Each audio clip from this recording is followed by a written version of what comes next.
Mark, you may now present your case on this matter. You have the floor. A very sensitive topic, entrepreneurship. Ladies and gentlemen, again, I may sound negative, all right? It's my job to do. I'm on the opposing side.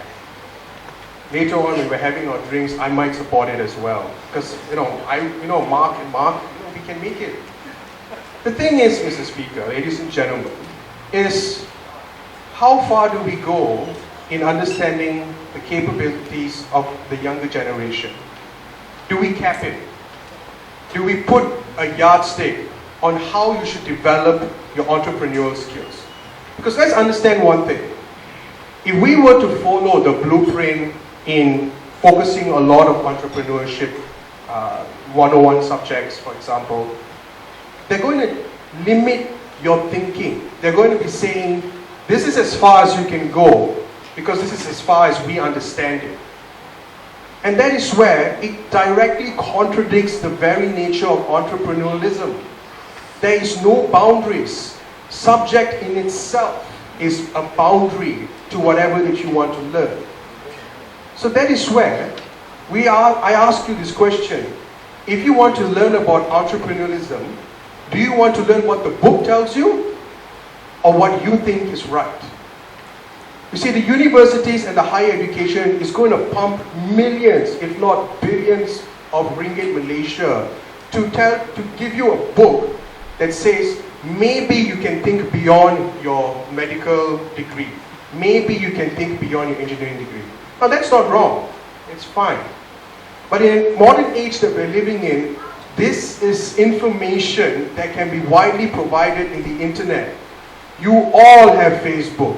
I know Young Bahagia has Facebook as well.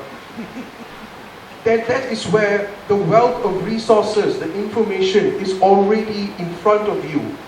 Why do we need to put the boundaries of education to tell you what you can and cannot do?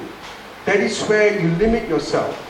Maybe you might have an avenue to share your ideas, but that is as far as it goes. Because after that, you have to realize that when you step out of university, you're back by your own self. You have to start up on your own, and maybe your thinking might be different. Why? Because you're only going to do as far as the book told you to do. I can put in this skill, I can put in that skill. Let's make one thing clear. Entrepreneurialism, see, I mean, difficult to pronounce it. That thing is something that has no definition to it. It's wide. It's as big as space, the universe. If you put a definition to it, you will never be able to fully understand it.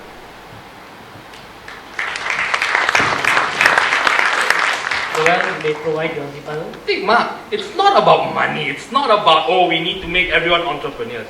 Now, in front of a lot of distinguished entrepreneurs here, I'm a little bit afraid to talk about entrepreneurship, but I'll tell you this much. The National Education Blueprint with regards to entrepreneur is not going to make everyone an entrepreneur. It's not about, out of 100 students, let's make 40 of them startup geniuses. Let's do that. That's not the point of the National Higher Education Blueprint. That's not the whole point of education. The whole point of this initiative under the National Higher Education Blueprint, I will have dreams about this after this, is simply the fact that we provide access.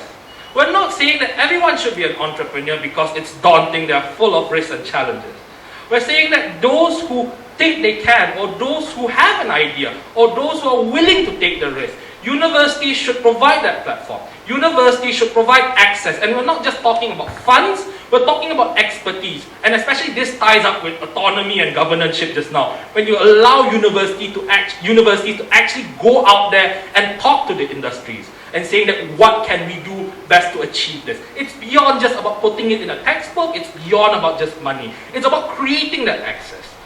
What's important for us to note here is the fact that with regards to anything that the government comes out, it's easy for us as Malaysians to criticize and to talk about costs. Point, case example, MAP. However, we need to look at this beyond criticism and say that this is creating an avenue. This creates an access for students. Like for example, when I was in university, I didn't like it that I had to take professional report writing in English in UITM because I thought my English was in the words of a friend, very powerful, but it wasn't. But the point is, I went through it. Every one of us went through it because it's supposed to provide us a set of uniform skills. Same thing like if you're in school, they will probably teach you first aid, for example. Because it's a skill that would prepare you. You might not, for your entire life, might never have to use first aid on another person, perhaps. But it's important to have these skills. The same thing with entrepreneurship in university. You might not be an entrepreneur for the rest of your life, but these skills are important for you to be endowed with so that you can look beyond career choices that your degree defines you, your parents define you, or society defines you in. This, at the end of the day, is the aspiration of the entirety of the National Education Blueprint, in my opinion, ladies and gentlemen, distinguished guests, that we give the opportunities to our children, we give access. We no longer tell them what to do, but we tell them these are your options, and these are the opportunities, and these are the access. Go forward and prosper. For all those reasons, thank you, ladies and gentlemen.